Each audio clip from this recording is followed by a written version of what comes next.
And welcome back to Beach Bumbling. Well, we drove over 4,100 kilometers from Canada to Mexico over 2 international borders with our pets Buddy and Coco. We ended up at our Airbnb in La Penita after a pretty stressful day of travel. You can see that in the last video. But today we're going to show you how we adjusted to our first week in La Penita and what our first impressions were. We'll take you inside for a tour of our Airbnb. There's a couple of things we really liked about this property. We'll take you to a couple places to eat. And we arrived in Mexico at a pretty cool time, and if you stick around closer to the end of the video, you'll realize what that is. Let's go.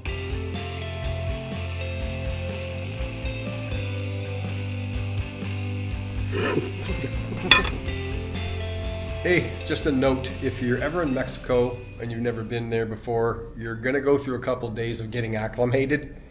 So I'm basically just sweating, sitting. That'll go away after a couple of days, but for now I am just a sweaty man. So it's our first full day here. We'll give you a tour of the place a little bit later. We'll probably do a live coming up and just sit and talk about our trip. But anyway, yeah, it's our first full day here, and we couldn't be happier to be here. So cheers. As we found out from the taxi drivers, we live on the mountain, as they call it, here in La Penita. You can see Coral Island, or Isla Coral, from up here. And trust us, it's a much better walk down than it is up. Here's a look at the Airbnb from the street. The parking and the pool are on the ground floor, and everything else is on the second floor or higher, so you're not right on the street level. All right, this is our rooftop patio, and you can see the water from here. It's about a 15-minute walk down there, down a steep hill actually. And more water over here. And this is La Penita. This rooftop has a gorgeous 360 view of La Penita. You've got ocean views, you've got city views, you've got mountain views. Here he's growing pineapple in pots, just from the cut down tops. Looks pretty cool. There are some little food places strewn out around and through here. And if you want to go down to the main street, it's down that way. And that's our pool down there. And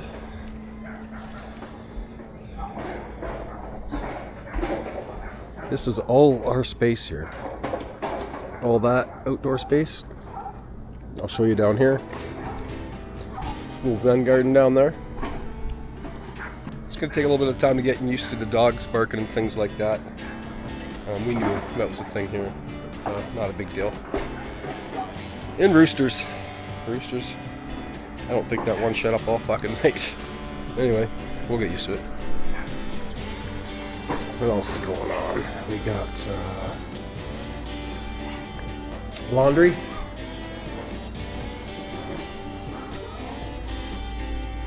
Here's a little half bath for when you use the pool. You don't have to go in the house wet. Loungers will probably move somewhere else. A little hibachi barbecue over there. Another little Zen garden.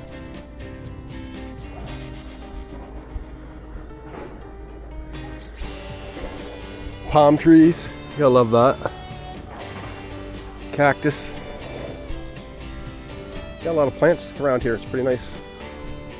And then this is the pool area. We've got some agave plants just on the other side of the wall on the property. Pool guy comes on Thursday, so he'll be here today. And the thing to know about this pool, he's got another property just down 3 houses down. And if somebody's staying there, this is a shared pool until I think it's 8 o'clock at night. Then after that, it's just ours again. But right now there's nobody in that house, so this area is all ours, to ourselves. In case it rains and you want to be outside still. We've got this sitting area as well. There's the pool hut, or pool supply hut. And there's an outdoor shower here somewhere, I thought he said. Nope. Could be wrong on that. Since we kind of mothballed our car and probably won't be driving it, this is the garage. So that's locked up. Secure parking, that's awesome. So yeah, the people that come from down the road have a key to that. That locks. Our house obviously locks. I'll take you for a tour of the inside once Karen gets up. This is a lot bigger than we thought it was. That's what she said. So that's excellent. Buddy's already found a favorite place to lay, and of course it's right in front of the door to go in the house. Okay, so here's the inside. Very Mexican looking, lots of tile work in here. This is the kitchen. Full-size fridge, microwave, pretty much everything we need here. Water, you don't drink the water in Mexico, you drink bottled water. This is our living room. Pull-out couch on that side. And then this is our bedroom, which is probably a mess. Oh, too bad. There's the cat. I think she had heat stroke yesterday. I thought she was dying, so she's staying in the air-conditioned room. In Mexico, a lot of times, only the bedrooms are air-conditioned. This is our bathroom area. It's got a walk-in closet. Lots of place for storage. And this is our bathroom, which is also pretty big. So, only real complaint so far is that we've had a couple glitches with the hydro. Turned on the microwave the second time and it blew a breaker or something.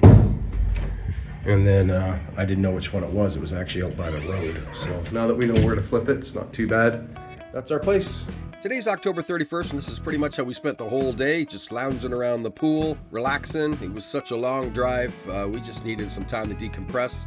Earlier we told you it was a cool time here in Mexico, and that is because tomorrow is Day of the Dead. They've got some activities going on in the Zocalo or the town square tonight. We're gonna head into town, grab a couple drinks, maybe something to eat, just breathe in the local vibe. We're gonna relearn the most important phrase in Mexican breakfast history that we already learned in Panama and had forgotten. I got a mind like a steel potato. Hey, we're here at Sabor de Casa restaurant, which is creative Mexican cuisine, I think. And we just stopped here for a drink, but saw some burgers go by that had to be 8 to 10 inches tall with all the stuff they had on them. Yeah, this is a really cool decorated place. I'll give you a quick shot around here. Sorry if that's too fast. I got a habit of painting way too fast sometimes. We really loved how Sergio had decorated his place. The atmosphere was good here. It was 2-for-1 margaritas. What's not to like about that? And not those shitty kinds that you either can't taste tequila in or there's way too much crappy tequila. These were very good. Just enough. You knew it was there. It wasn't overpowering. Very nice. We had a classic one and a frozen mango one, which was garnished very nicely too. 2-for-1, that made them 75 pesos a piece. 4 of them was 300 pesos. We didn't know at the time, but this would become one of our go-tos while staying here in La Pineda. Something caught my eye over here. I thought at a first glance that was a hockey stick, and that around the crotchal region was a Maple Leafs symbol. So yeah, I am Canadian. We'll be back here another day. We'll show you some food, some live music, some absolutely ridiculous burgers. And later on in the series, we get a chance to sit down with Sergio and talk to him about his passion for cooking and what made him get into the business. But for now, let's go ahead in the town square and see what's going on. I thought it was like abs or something. Hey, there's what's your face up there? Her name's La Katrina. She's an elegant skeletal woman who serves as the most famous symbol of Mexico's Day of the Dead celebrations. The one in Puerto Vallarta is massive. This one's pretty impressive for the size of the town, though, I will say.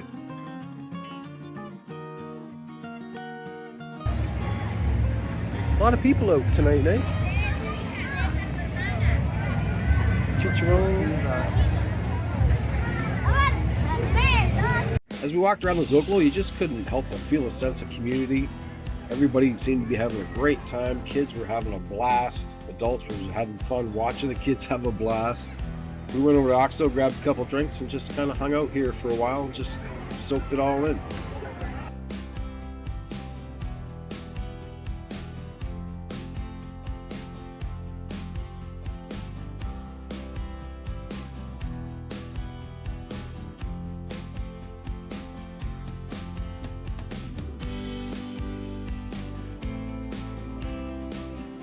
And there's so much art in this town. It's awesome. There's murals everywhere. A lot of businesses have murals as well.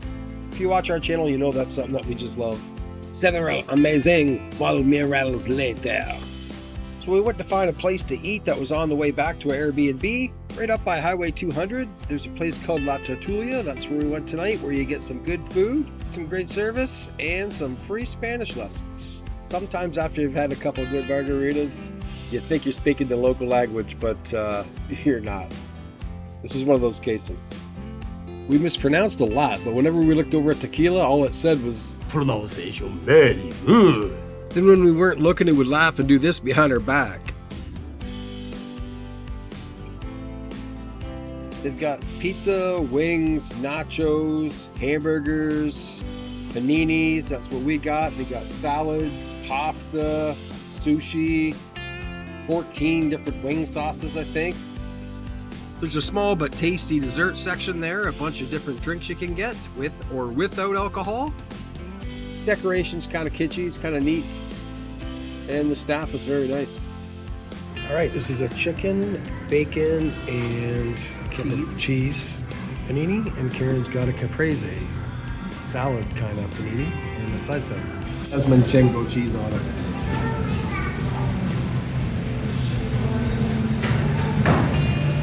Oh yeah, and well-cooked bacon. Learned how to say that today. That's going to be a game changer for me here in Mexico. And how do you say it? I can't remember, but I have a wife that remembers everything, so I'm good. Cogiente. Cogiente, cochino, bien cogiente. There we go. Crispy bacon. Crispy bacon. That is so wrong. Not even close. This is good. Unfortunately, I can't eat the salad because it's got sesame seeds on it. I should have said something. But this is really good. Thanks, Fernando, for that Spanish lesson, even though we failed it miserably. We had 2 paninis, 2 margaritas. That came to 440 pesos, or about 35.70 Canadian and 25.70 US. The paninis were huge. That left us enough to eat lunch the next day. Oh, and just for the record, it's tocino crujiente. We walked home. We were able to crawl safely up the mountain. And we went for a swim, called it a day. If you want to know what our first impressions of La Pinita and our Airbnb were, we're going to talk about it right now over a blackberry mojito. Okay, so that was the first couple days in La Pinita. What was your first impressions? Let's start with the Airbnb. What would you like about it? The outside space, for sure. 100%. The pool. That it looked Mexican. I like that it was like the living space wasn't right at street level. To me, that was awesome. Then the dog's not looking out the door all the time to see what's going on, and it was just a good separation, I thought. And plus, our outdoor space above the garage is big enough we could play fetch with them and stuff. Yeah. So for our pet, that was a huge bonus, I thought, too. You liked the rooftop, We go up watching there sunset. for sunsets, yeah. That was cool. You could The see landscaping and the plants. Yeah, there was a lot, like had some pineapple planted in a pot. I'd never seen that actually work before, but we had some going there. There was palm trees everywhere. It had laundry. That was nice. Yeah, it had a horse across the street. Yeah, that was a good neighbor. That was kind of a good neighbor, yep. It was maybe, a 2-3 minute walk to one of our favorite restaurants, La Pinita, Mi Lugar. Yeah. And so we did go there a couple times. But no, the Airbnb, I thought, for us, and it had secure parking, as you saw in the video. Yes. To us, that was big. very important to us. Anything you didn't like so much about it? The hill. Going up and down the hill to it go wouldn't into be for town. everybody. If you have mobility issues, probably not a place that you'd want to stay unless you planned on driving everywhere. Even if you don't, it's a bit much some days. Going Yeah. up in the heat. We lost weight, both of us living there. I found it all in Oda Marcos, but Not specific to our place, but some of the general Mexico noise was hard to get used to at first. The roosters, the loud motorbikes. yeah, everything gets delivered there on bike. So if you get like Mexican Uber Eats or whatever you use, it's usually coming on a bike. And sometimes really loud bikes and trucks you could hear from the highway, actually. Yeah, you could hear people winding out a bike it would be miles. Yeah. I guess the bugs would be a downside for me. That was kind of seasonal though. I felt like it wasn't near as bad when we went back. Oh, well, we did have our share of ants and scorpions inside. Yeah, we did have scorpions So- inside. But the landlord, or whatever you want to call him, Airbnb host, did have it sprayed for scorpions. Any issue we had, he took care of, like that. Yeah. Yeah, we had a hydro issue. There's an electrician there the next morning, and it was dealt with that day. Like, he was a really good host. Yeah. So what about La Pinita itself? Well, from the time you were there last time to going there this time, was it any different to you? Is it what you expected? It was what you remembered? There were more expats actually than I remembered. But I mean, we were only there for a day initially, a day trip kind of. Yep. So, yeah, I guess it's a good thing and a bad thing. I don't know. Yeah, I don't know. I liked it. It's small, walkable. Yeah, that's what I like. We walked everywhere. Like, after that debacle drive, we parked the car for almost 2 months. Never moved it once. So we walked literally everywhere. And Yeah, the beach isn't the best. It's pretty, but not the best to swim. Yep. But it was nice that you could go next door to Waibitos. Yeah, or if you went the opposite way, that beach is like, I think, almost 5 miles long and there's never anyone on it. So Yeah. if you're just into walking the beach, I'm not so sure how safe it is to swim there. There must be a reason why there's not that many people swimming there. But anything you really need, you can find there, I think. Yeah, we did most of our shopping in the town, in the small shops, in the fruterias and the carniceria for the meat. Like once a month, we'd go to that. We go Mi Bodega, which is in- the biggest grocery store between Waibitos, Los Ayala, and La Pinita. La Pinita. Yeah. And we buy stuff there. But pays to shop around too. I mean, we had same bottle of tequila cost as much as, I think we paid $400 once. We got it for $220 once.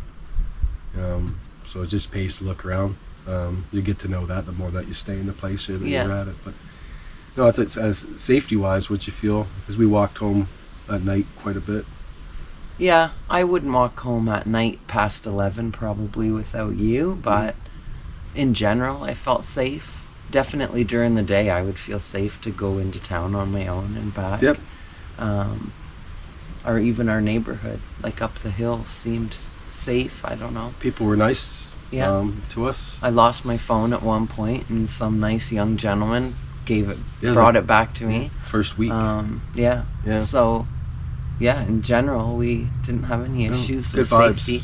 Yeah, everybody was. I mean, I think we had one or two people that just might have been having a bad day. They weren't nice to us. Doesn't mean they weren't nice to expats or tourists. Yeah. Just not having a good day or something. But for the most part, it was good. Yeah. The food there is excellent. There's so many good places to eat there. We've got our favorites. We're gonna showcase some of them. Should mention that Sergio's restaurant, Casa de Sabor, closed at the end of the season, and he bought a place that he can just move into and not pay rent on it. So for him, it was a better deal. We probably going to be one of the first places we go when we get back, and we're looking forward to that. But we are going to continue to showcase the food and drink throughout the series because it was super good, and I wouldn't expect any less from his new restaurant when we go back. Yeah, great food, great drinks, great family, great guy. Yep.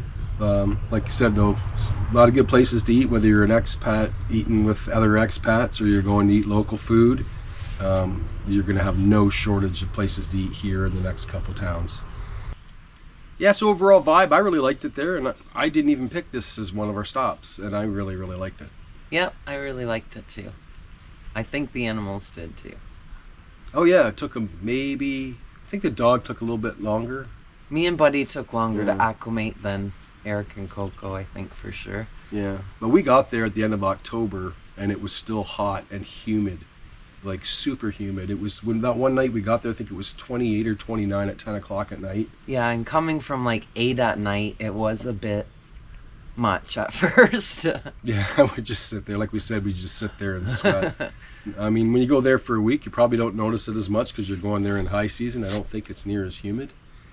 But when we got there and when we left, it was noticeably different in the air how sticky it was. Yeah. Speaking of humidity, holy shit, I'm sweating here in Canada. But anyway, that was our first impressions of La Pinita, another Airbnb. We hope you enjoyed the video and got something out of it. If you did, please leave a like below. Subscribe if you haven't. And ring the bell to be notified when we make another video. You can support us on Buy Me a Coffee, You can hype the video. hype the video, and leave us a message on any of that social media. It's Yeah. all linked in the description of the video. Or leave a comment below. Eric gets to every one of them eventually for sure. Yeah, even some of the more crazier ones that I've had lately. But be that as it may, I still enjoy it. But anyway, that's it for today. Till next Till time. next time. Cheers. So first overall impressions, I was very happy to be there. I think. Yeah. Yeah. That was very anticlimactic. Yep.